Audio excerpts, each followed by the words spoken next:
Hello everyone.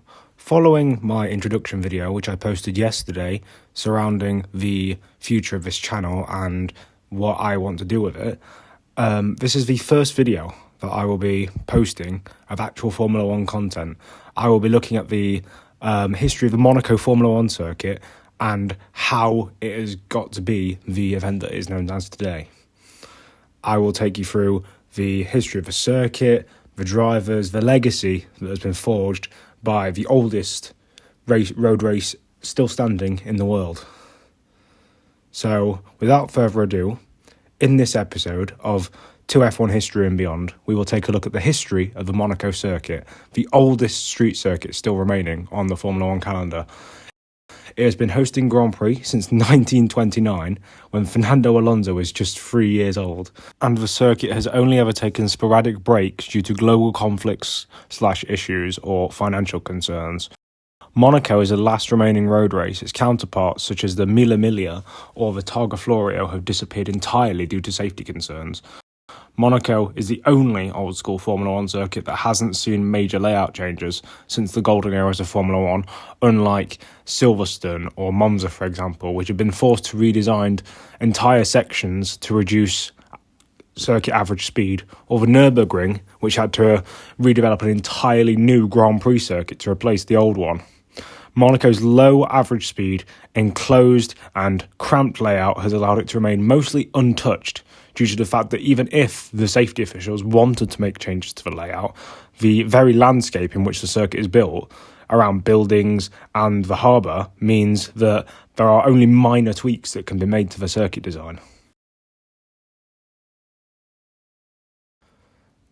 The first ever Monaco Grand Prix was pushed along by Prince Louis II, a part of a royal family at the time. Originally, the plan was never to host a circuit race around Monaco, because Louis' plan all along was to have the now famous Monte Carlo rally take place for the first time. The only problem was that to host this rally, the Monaco rallying governing body would need independent national status rather than the current French status that it had at that time. On its first application, Monaco was rejected this national status due to the fact they had a lack of motorsport heritage and the fact there was no motorsport events held entirely inside Monegasque borders. Thus, Louis and his acquaintance Anthony Nogues planned to set up a Monaco Grand Prix, a circuit race held entirely within the Monegasque borders. After getting support from Louis Chiron, a legendary Monegasque racing driver of the time, the event was organised and the first ever Monaco Grand Prix would take place on the 14th of April 1929. The first winner of a Monaco Grand Prix was William Grover Williams, driving a Bugatti. Following a win by René Dreyfus, also driving a Bugatti, in 1930, Louis Chiron became the first and so far only Monegasque driver to win the Monaco Grand Prix in 1931. Bugatti's winning streak was broken in 1932, however, by the legendary Tazio Nuvolari driving in an Alfa Romeo. Following further wins from pre-war racing legends such as Achille Varzi, Luigi Fagioli and Rudolf Caracciola, the race continued until the 1938 race was cancelled due to financial reasons. Then World War II stopped the race being held for 6 years between 1939 and 1944. Following the end of the war, it took until 1948 for the race to return, being won by Nino Farina, who would eventually become the inaugural Formula 1 World Champion in 1950. The same year, the first ever Monaco F1 race was held. Up until the late 60s and early 70s, the Monaco race was very different to the one we know today. Speaking of these differences, there was no swimming pool complex whatsoever. After the cars exited the back corner, they would accelerate down a straight, which would lead straight into the gazometre hairpin, before turning back onto the main straight, which we know today, and towards Saint-Devote. Furthermore, the race was contested over 100 laps instead of 78, meaning that these Monaco races could exceed 3 hours. I struggle getting through a 50% race around Monaco in a Formula 1 game. Meanwhile, these Giga Chads were driving for 3 hours straight on one of the most mentally exhausting circuits in the world, without any power steering and without any driver aids whatsoever. Monaco is also unique in the fact that part of the circuit runs directly alongside the Mediterranean Sea. During the first race in 1950, the drivers found out what can happen when you run a race directly next to a large body of water. On the second lap, a large wave from a sea crashed onto the circuit at the back corner, causing a huge pileup. Fangio later said that he only managed to avoid the pileup because he had seen the exact same thing happen during a pre-war race and was well prepared for this eventuality happening again during the 1950 race. He went on to win this race by a lap from a second-place driver. Something else of note, from a 1955 race, Alberto Ascari crashed directly into the harbour after overshooting the chicane, having to swim to safety. This would happen again to another driver in 1965, but miraculously, neither driver died in crashes into the harbour, although Ascari did perish in an unrelated accident less than a week later at the Monza circuit. Speaking of accidents, compared to other old-school circuits, Monaco has a tolerable safety record, if you can call it that. While the Nordschleife, Silverstone and Monza, for example, have had a driver fatality rates of 4, 5 and 3 respectively, only one driver has died at a crash at Monaco. Lorenzo Bandini crashed from a lead of the 1967 race into some hay bales at the Nouvelle Chicane before spilt fuel ignited the bales, setting his wrecked car ablaze, eventually succumbing to his injuries. This would then lead to hay bales being banned as barriers in Formula One. After Fangio's 1950 win, the Monaco race would not return until 1955, 5 years later, due to the fact that car regulations were not finalised in Formula One. Maurice Trintignant took the first of his 2 wins in Formula One, both of which turned out to be in Monaco, in 1955, with the second one coming in 1958. Many a great driver have won a race at Monaco in the early years in Formula One, including Graham Hill, who won the race 5 times in 7 years between 1963 and 1969, giving himself the name Mr. Monaco in the process.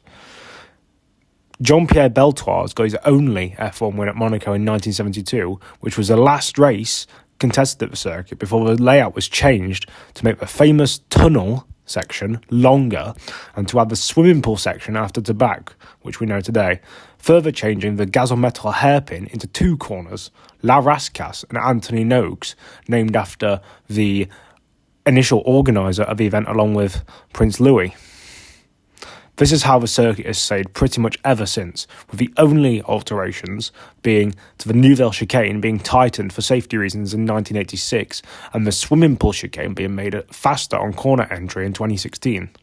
Monaco's tough and uncompromising layout has contributed to the fact that many drivers state that the most important Grand Prix to win, other than their home race, is the race at Monaco.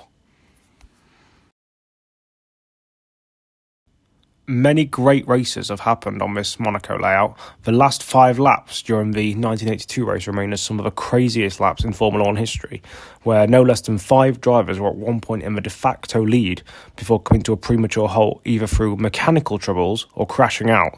Eventually, Riccardo Patrese took his first ever win, despite having been one of those drivers who made an error as he spun at the hairpin on lap 75 out of 78.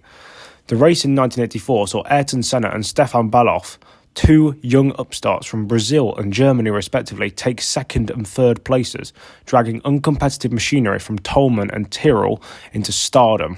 Senna went on to be one of the best drivers of the next 10 years, whereas Beloff unfortunately passed away before being able to fulfill his potential.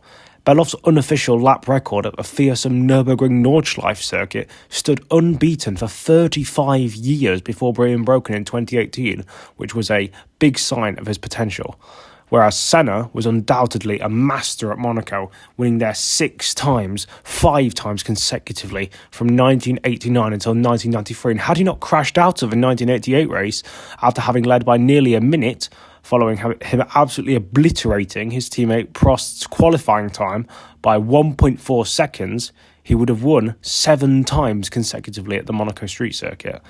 While the 1988 weekend showed his undeterred speed, the 1992 race was an example of his defensive prowess. In a far slower, far less technologically advanced McLaren, he defended madly against Nigel Mansell's Williams to hold on to the win, despite estimations that Mansell was 2.5 seconds a lap quicker than Ayrton. Following his death in Imola, the race weekend before Monaco, in 1994, his fellow drivers paid respect to him and Roland Ratzenberger, who also died on that Imola weekend. 1996 saw one of the most entertaining races in F1 history, with only 3 drivers finishing on the lead lap. Olivier Panis won his first and only Grand Prix from 14th on the grid after fighting his way past several quicker drivers in the closing laps, including Eddie Irvine, who he punted off at the hairpin in a move that now, today, would be classed as illegal. The 2001 race saw much controversy when David Coulthard was stuck behind a much slower Enrique Bernaldi in the slow arrows, and the slow nature of the circuit meant that despite his obvious pace advantage, he couldn't overtake for 35 laps. This is around when the first criticisms came from fans that Monaco was becoming outdated. The limited overtaking opportunities were seen to be ruining good racing. 2004 saw famous qualifying merchant Jarno Trulli take his sole F1 win after a stunning pole position lap on Saturday.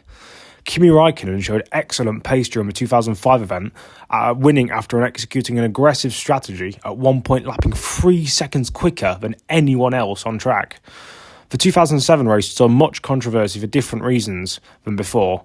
Lewis Hamilton was ordered not to challenge teammate Fernando Alonso over the radio in the race, which caused a fracture between the two's relationship, boiling over towards season's end and losing the driver's crown in the end.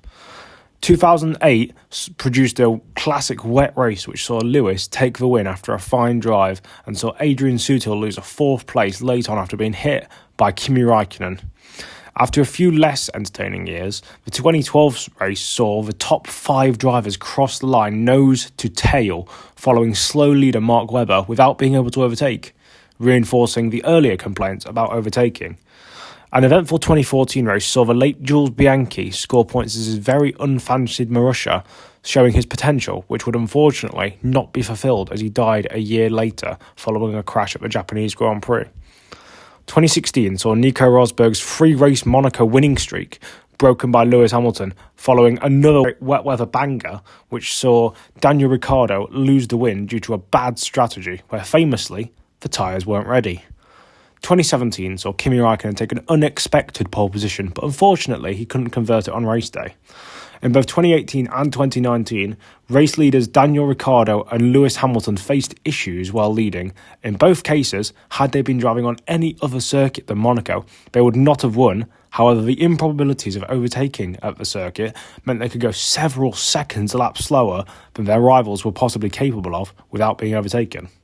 This prompted a lot of people to ask if Monaco was suited to modern Grand Prix racing and if overtaking was practically impossible during a dry race, even if the attacking driver had potential to lap seconds a lap faster than the driver in front. Speculations were around that following the circuit's contract expiring after 2022, that Formula 1 would not return if it could not provide good racing in the future. In 2021, the Formula E series raced on the full layout of the Monaco circuit for the first time ever. Many drivers were able to battle and many spectators praised how entertaining the race was to watch, prompting discussion in racing circles that maybe the Monaco circuit was not the faulty piece in the Formula 1 puzzle, but maybe it was instead the modern generation of cars that produced volumes of turbulent air, disturbing the airflow of cars behind it was the issue, along with the fact that these cars were the biggest in terms of size in Formula 1 history. The latest event in 2022 saw the first Monaco race in the modern ground effect era, cars which were planned to improve overtaking. And following some wet weather interventions early on, the racing action was much more prevalent than previous years, with action throughout as strategies played out following the track drying up. Overtaking also dried up with these weather conditions, however. The race improved the circuit stock amongst fans. Later on in 2022, a 3-year deal was struck to keep Monaco in Formula 1 until 2025, which was met with a mixed response. Some claimed that Monaco should be dropped as it is too small for bigger modern cars, while others claimed that Monaco was too ingrained in Formula 1's history to be dropped. Personally, I think that since the advent of Drive to Survive and the influx of new fans into our sport, Monaco's stock amongst F1 fans has absolutely tanked. Fans who are less knowledgeable on the sport's history obviously will only see the circuit which produces processional, boring nose-to-tail racing, because that's all they have seen from their limited experience. I believe that everyone is entitled to their own opinion. However, I do believe that people should weigh up all of the pros and cons before coming to a decision on whether Monaco is viable for modern Formula One. For example, does a long train of cars make the race boring? Yes. However, does that also mean that every driver in said train is under pressure not to lose ground to the car in front, but also not to make a mistake and let the car behind them through? Also yes. Many arguments surrounding Monaco are at two ends of a double-edged sword, and that's what tends to polarise fans. Many of the track's supposed weaknesses can also be interpreted as strengths if looked at from another angle, or vice versa. Personally, in my opinion, Monaco provides a unique experience. Yes, race day isn't always entertaining, but qualifying always is. Throw a wet weather race in the mix and there's always opportunities. Despite this, I think Formula One should be looking at ways to improve the experience for both fans and drivers, whether that be a completely changed weekend format specifically for Monaco, or making cars smaller and lighter and maybe with grooved tyres so they're more at home on the cramped streets. Or they could just ditch F1 cars and make everyone drive equal go-karts. Whatever they do, I think Formula One / the FIA should be making changes to the Monaco race post-2025 if they want to keep the fans on board with the Grand Prix. We can't just be told to hope for rain, or for qualifying to throw up surprises, or for the race leader to get issues mid-race to throw up action. There's got to be a long-term plan in place to allow Monaco to stay in Formula One. That's all for today, everyone. Leave your thoughts in the comments below. Do you think Monaco should stay, or do you think they should change it? If so, what should they change? Drop a comment down below and I'll try to respond to everyone. Have a nice day, stay safe. The next video will be the Fast Cast on Sunday, where we will discuss liveries, the FIA and Audi, among other things. It's going to be interesting. See you all later. Remember to like and subscribe for more content. I've been Nedzo and I'll catch you all later.